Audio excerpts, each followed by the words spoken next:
दोस्तों, क्या आप सभी को मालूम है कि मदनपुर वाली माता जी का क्या कहानी है? मदनपुर की माता इस पूरे जंगल में घूमती हैं। नवरात्र के 9 दिन माता का डेरा यहीं होता है। और क्या कुछ है मदनपुर माता की कहानी, क्या आप सभी जानते हैं? को विस्तार से बताएंगे कि मदनपुर माता की क्या कुछ कहानी है, क्यों लोग मदनपुर माता के बारे में विश्वास रखते हैं, आस्था रखते हैं। और उसके साथ साथ यहाँ पे पंडित जी का, यहाँ के लोगों का ये भी कहना है कि माता जी कभी एक समय था कि इस पूरे जंगल में घूमा करती थी और अभी भी नवरात्र के दिन में माता जी का यहाँ पे आगमन होता है। पूरा वीडियो देखिए, कहानी जानिए कि क्या कुछ मदनपुर वाली माता का कहानी है। और कमेंट में जय माता दी लिख के शेयर कर दीजिए। आप सभी को नवरात्रि की बहुत बहुत शुभकामनाएं। दोस्तों, आज हमारी टीम प्राचीन मंदिर मदनपुर में उपस्थित है और हम लगभग 35 किलोमीटर की यात्रा करके आज इस मंदिर पे आए हुए हैं। ये जो मंदिर है, मंदिर के बारे में मैं आपको बता दूं, प्राचीन मंदिर है और यहाँ के मंदिर का जो मान्यता है वो बहुत दूर दूर से लोग यहाँ पे आते हैं मानने वाले, क्योंकि ये पूरे जंगल के बीच में माता जी का मंदिर है। बहुत संघर्ष करके आपको यहाँ पे आना पड़ता है। साथ है यहाँ पे पंडित जी। पंडित जी नमस्कार, बहुत बहुत स्वागत है आपका और जय माता दी। नवरात्रि का पहला दिन है और मदनपुर में हम हैं।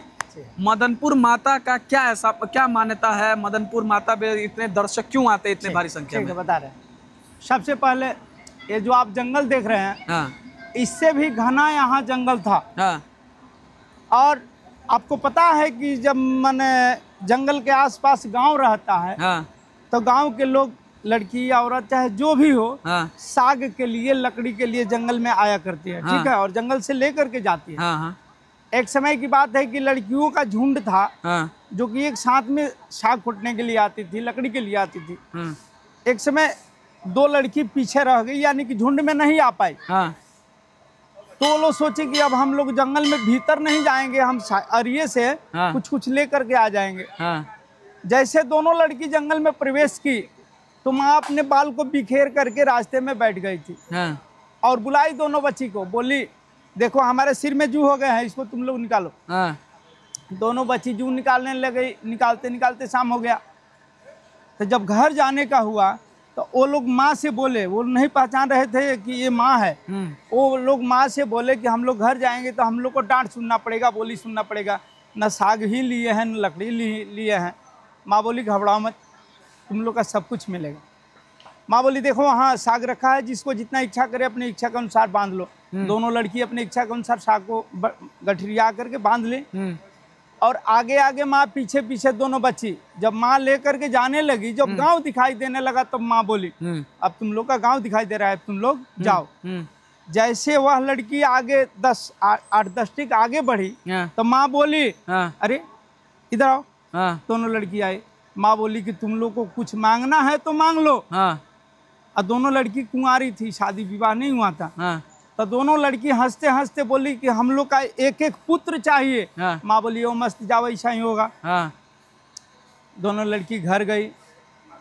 कुछ दिन जब बीता तो उन लोग का शरीर भारी होने लगा। तो घर वाले ये सोचते थे कि ये लोग कहीं गड्ढा में गिर चुकी है। उन लोग का मान सम्मान नहीं करते थे।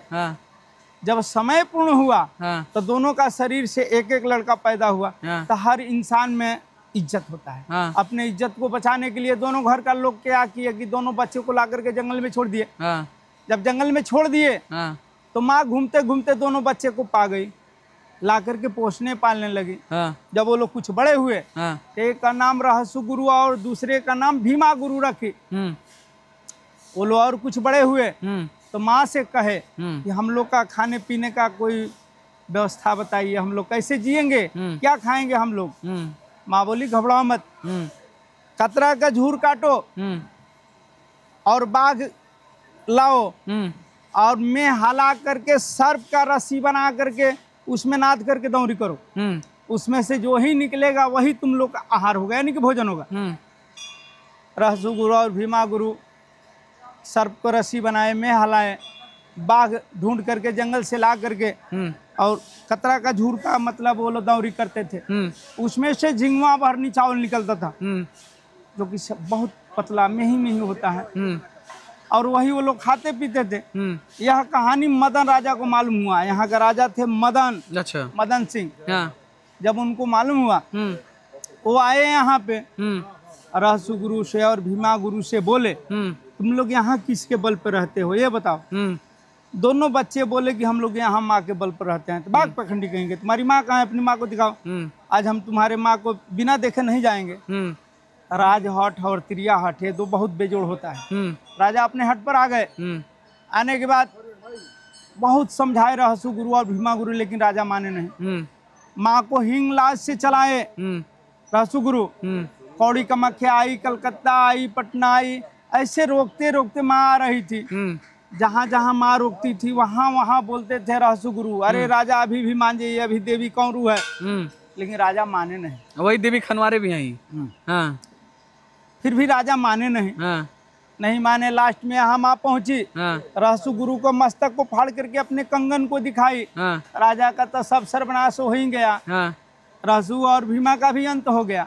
लेकिन राजा के यहाँ का एक जो बहू थी वह अपने मायका गई थी। वह गर्भवती थी। माँ एक उन्हीं को छोड़ दी, जो कि आज बड़गांव स्टेट जो है आज उन्हीं का जड़ से चलते आ ही रहा है।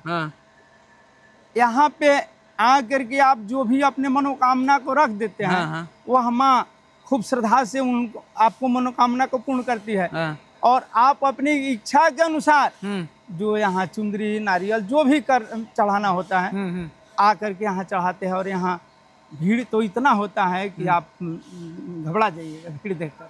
बहुत बहुत धन्यवाद पंडित जी, बहुत बहुत धन्यवाद। जय माता दी।